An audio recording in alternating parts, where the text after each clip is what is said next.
Hi, welcome to my channel. Today we're going to be unboxing the Maker Crate, one of my favorite things to do in the world. So if you are new to my channel, I create this channel as a homeschooling resource to give you unboxings, which is what we're doing today, to give you curriculum ideas, organizational ideas, and ways to invite Christ into your homeschool space. So if you're interested in those things, please hit that subscribe button and let's open this crate. Okay, so this month's crate is Gilded Journals. There you go. It says embellished faux leather journal covers with gleaming gilded designs. So this will be a new experience for me as well. Here we go. Oh, guys, this box is so big. I always have the hardest time. So that's kind of what it looks like when you open it up. It's not kind of what it looks like. It is what it looks like when you open it up. And so this is our picture of some options probably for what we could do for the journals. Let me put that over there.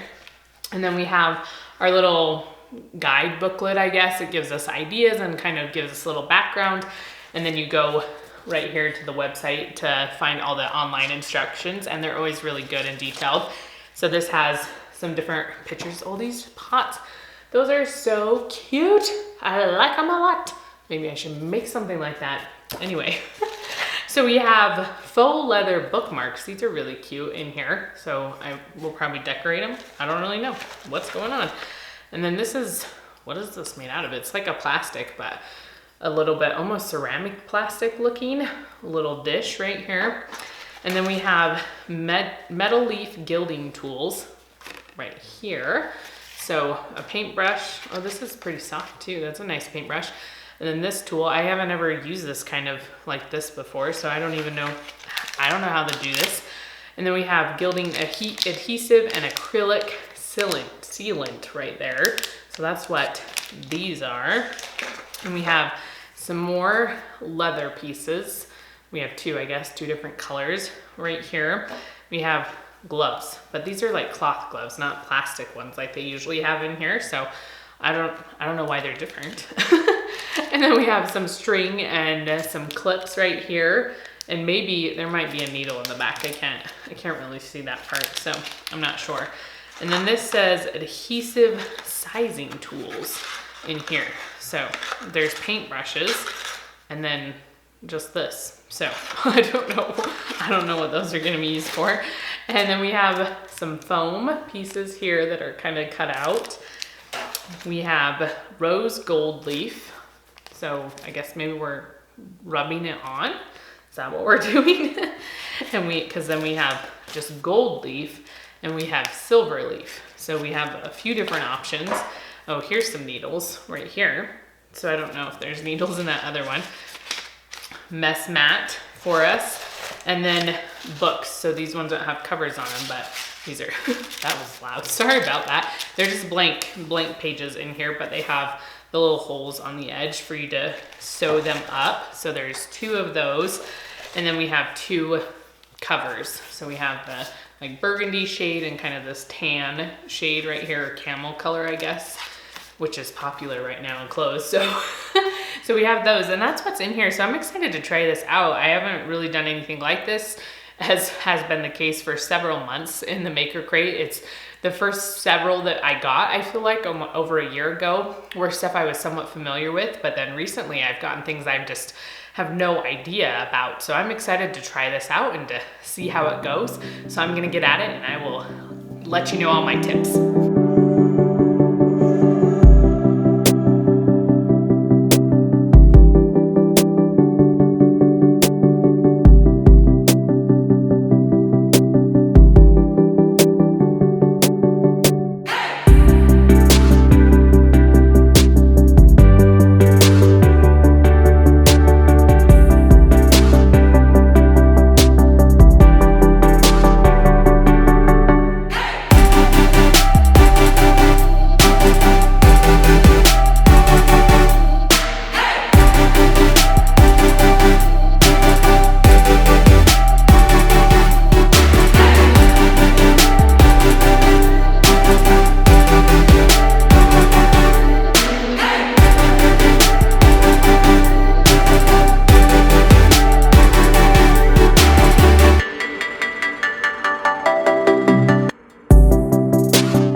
finished doing the maker crate and I enjoyed it. It was messier than I thought it was gonna be, but I really enjoyed it. I have never done anything with gilding before.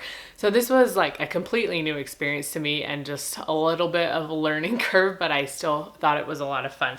So let me show you all the projects I made. So first of all, they give you these two little like scrap pieces of leather, faux leather, not real leather, that you can practice on. So that's what I did. You can do a bunch of different designs and you could even do it on the back, but I just did it on the front. I was trying to save some time and mess. But if you want to enjoy it, you can do the back too.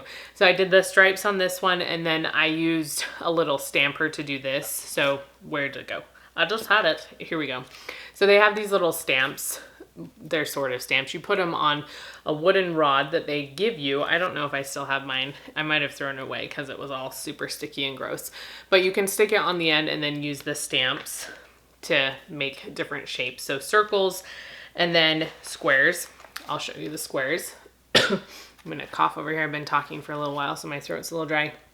But they also have the squares, so that's what I used on this one. So this is the first journal I made, and this one was fairly simple besides just sitting here and stamping forever, but I really like that one. And then the other one I made looked like this. So this long strip also came from here. As you can see, it's missing. And so obviously it's not long enough to go the whole way. I stamped it and then stamped it again. And this is what we got. And then it also gives you two bookmarks. So I did the squares on this one, which I think the blue with the silver looks really good. I like how that turned out. But these are double-sided, so you could use the color on the other side. And then this one, I just did some at the end. This has a little bit of a mix here of colors. It has the gold and the rose gold because as I was making it, they got mixed together and that was fine. I think it looks fine. So a few things about all of these things is that it is messier than I thought it was going to be. Not necessarily a bad thing, but I have never worked with foil. So there's a lot of it here. I guess gold leaf, not foil. I've used foil before, guys. I do well in the kitchen. So I've used foil, but not gold leaf. I still have several. I have the gold one and the silver, but I used all the rose gold one. But with this, these gloves that they put in here are lifesavers because the leaf sticks to your fingers so easily. So if you try to move it or even clean up just with your raw hands here, it just sticks to everything. So I would recommend putting on the gloves. They are extremely helpful. Use them. And I still have a lot of the adhesive left and then the sealant. So if you wanted to make more, they give some other project ideas in here. So I feel like there's, yeah, this page has some. So there's these pots, which I think look super cool, but how do you do it on a pot? Do you just like, I don't know. I guess it works the same way. It's just this is a soft material and this is a harder material. So I don't know, but I think that looks super cool. And then they have rocks, they have earrings. So there's other places if you wanted to use the rest of the gold and silver leaf that you could. And then what else do I have to tell you? I don't remember. You know, I have all these thoughts and then I'm like, oh, they're gone. But then there's this cute little dish. I feel like you could still use this afterwards. You put all your glue and stuff in it when you're painting on your designs. But then afterwards, you could put your like rings or whatever in it if you wanted to. And then we have our brush. It still has gold leaf in it. And my table has some like silver leaf in it because my table has some texture on it. So what I would recommend, since this is so messy, is they send a piece of wax paper, but I would recommend putting down more wax paper or parchment or even aluminum foil, like something you have, or a tablecloth to cover your table just to protect it. It doesn't look bad. Like my table is totally fine, but just to make it easier for cleanup because it really is kind of hard to clean it up and it gets everywhere. As you start using this and like brushing all the pieces, it just goes everywhere. And then it statics to your hands and it was quite hilarious. I'm like laughing at myself as I'm trying to do this because it's like sticking to my fingers and stuff. Anyway, so I'd recommend just having a bigger work mat than just the one they sent because then it'll just make cleanup a lot easier. And then with the sealant, I guess, they show just putting it on the foil, but it is slightly shiny. And so if you get a little bit off the foil, you're going to be able to notice. And so I ended up just painting the whole cover with it, so the back doesn't have it. You're not probably going to be able to tell very well. There's a little bit of a shine on this. There you go. A little bit of shine where you don't get that on the back. And so you can just tell if you paint a little bit outside the lines. And I didn't want to be super careful and picky, especially with stuff like this. And so I would recommend painting the whole thing, and it didn't like make any difference or anything like that.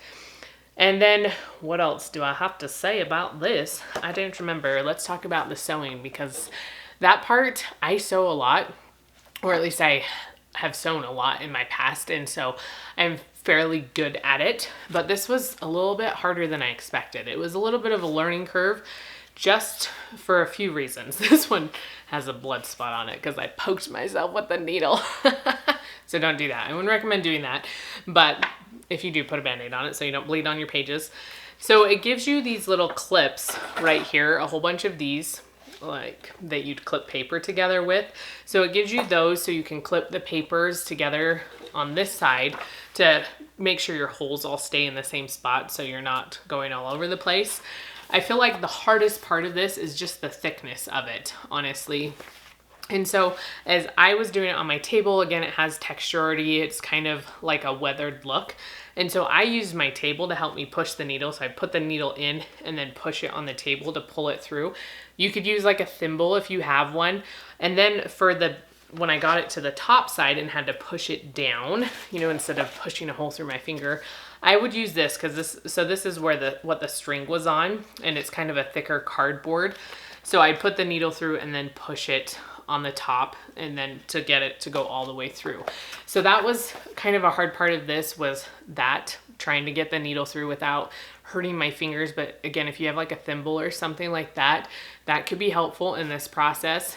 And then the other thing was, they tell you to use 4 lengths of string, but I wanted to make sure I had enough string. And so I was like, I'll just cut the string in half. That's way too long. Don't just cut the string in half, Kate. It's way too long.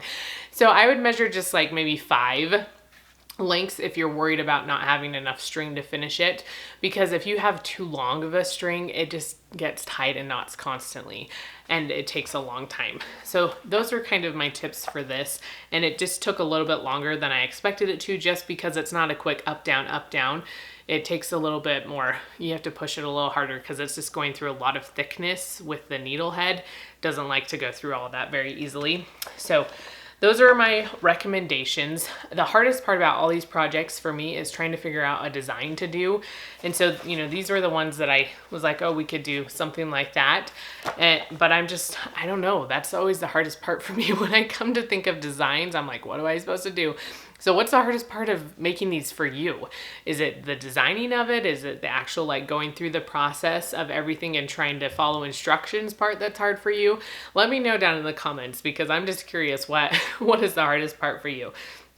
And then I think that's all. I feel like that's all. I feel like there was more I had to say, but now I can't really remember, and it's lunchtime and I'm getting hungry. So, you know, once I'm hungry, I'm like, all I can think about is food. So that was this month's Maker Crate. Again, it was a lot of fun. I really enjoyed trying something new.